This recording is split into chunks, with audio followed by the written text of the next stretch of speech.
बचपन में हर किसी को सिखाया जाता है कि चोरी करना अपराध है, फिर भी कुछ लोग मजबूरी में या आदतन चोरी करना छोड़ते नहीं। कुछ ऐसे लोग होते हैं जिन्होंने चोरी को ही अपना पेशा बना लिया, ये जानते हुए भी कि चोरी करना बुरी बात है। तो चलिए आज के इस वीडियो में जानते हैं दुनिया के 5 सबसे शातिर चोरों के बारे में, जिनके बारे में जानकर आपके होश उड़ जाएंगे। नंबर 1 पर है नटवर लाल।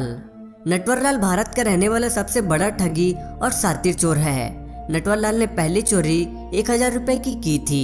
उसने अपने पड़ोसी के नकली हस्ताक्षर करके उनके बैंक खाते से पैसे निकाल लिए थे। नटवर लाल का हुनर किसी भी व्यक्ति के नकली हस्ताक्षर करने में था। नटवर लाल ऐसे व्यक्ति हैं जिन्होंने ठगी के मामले में भारत के बड़े बड़े उद्योगपतियों को भी नहीं छोड़ा। नटवर लाल ने टाटा, बिरला और अंबानी जैसे बड़े बड़े उद्योगपतियों से समाजसेवी बनकर उनसे करोड़ों रुपए लूट लिए।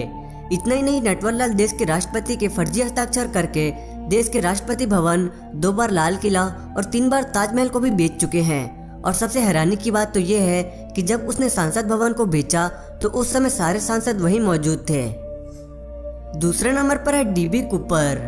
डीबी कूपर पोर्टलैंड से वाशिंगटन जा रहे प्लेन में सफर करने के लिए बैठे हुए थे, लेकिन तभी अचानक उसने उस प्लेन को हाईजैक कर लिया। उसके पहनावे को देखकर बिल्कुल भी नहीं लग रहा था कि वे प्लेन को हाईजैक कर सकता है। लेकिन थोड़ी ही देर बाद डीबी कूपर ने एयर होस्टेस को एक चिट्ठी दिया जिसमें लिखा था कि उसके पास बम है और वो चुपचाप आके उसके पास बैठ जाए। जैसे ही एयर होस्टेस डीबी कूपर के पास गई तो उसने एयर होस्टेस को अपनी डिमांड बताई, जिसमें $2 लाख, 4 पैरासूट और वाशिंगटन के एयरपोर्ट में रिफ्यूल टैंक था, जहां से प्लेन के टैंक को फुल करने की डिमांड रखी। जैसे ही उसकी डिमांड पूरी हुई, उसने सारे यात्रियों को छोड़ दिया और पायलट को प्लेन नेवाड़ा की तरफ उड़ाने को कहा। डीबी कूपर ने सारे क्रू मेंबर को एक कमरे में बंद कर दिया और $2 लाख के साथ प्लेन से कूद गया। प्लेन नेवाड़ा के एयरपोर्ट पर जैसे ही लैंड की तो सीबीआई ने तुरंत उस प्लेन की छानबीन की, लेकिन डीबी कूपर के बारे में कोई भी सुराग उन्हें नहीं मिला और न ही आज तक डीबी कूपर पकड़ा गया। तीसरे नंबर पर है लियोनार्डो। लियोनार्डो को एंटीरैप वर्ल्ड डायमंड रॉबरी का मास्टरमाइंड कहा जाता है। ये चोरी इतनी बड़ी थी कि इसे सदी की सबसे बड़ी चोरी के नाम से भी जानी जाती है। लियोनार्डो इस चोरी से 2.5 साल पहले इस डायमंड सेंटर में एक रूम ऑफिस के लिए लिया और धीरे धीरे वह सभी लोगों से बहुत ज्यादा घुल मिल गया, यानी उस पर लोग बहुत ज्यादा भरोसा करने लग गए थे, जिसकी वजह से उसे 24 घंटे बिल्डिंग में घूमने की आजादी थी। इस तरह धीरे धीरे वो पूरे बिल्डिंग में घूमकर डायमंड का पता लगाया कि असल में डायमंड कहाँ रखी गई है।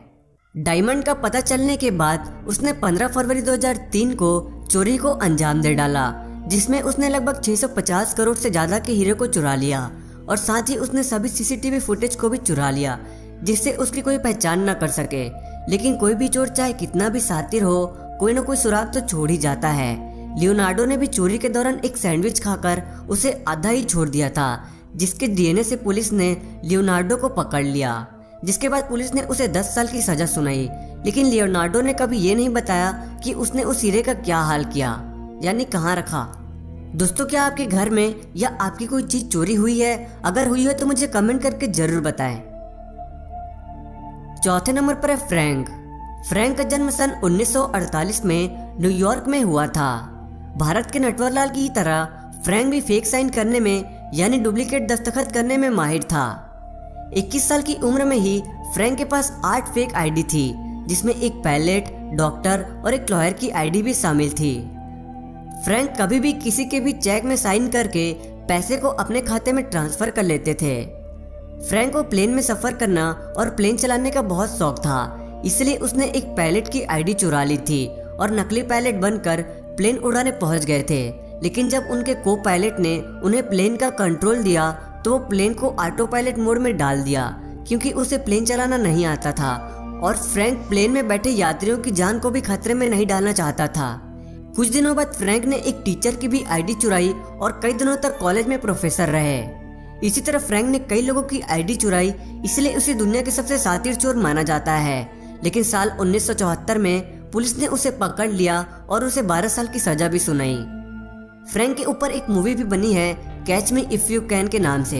अगर आप उसके बारे में ज्यादा जानना चाहते हैं तो इस मूवी को देख सकते हैं।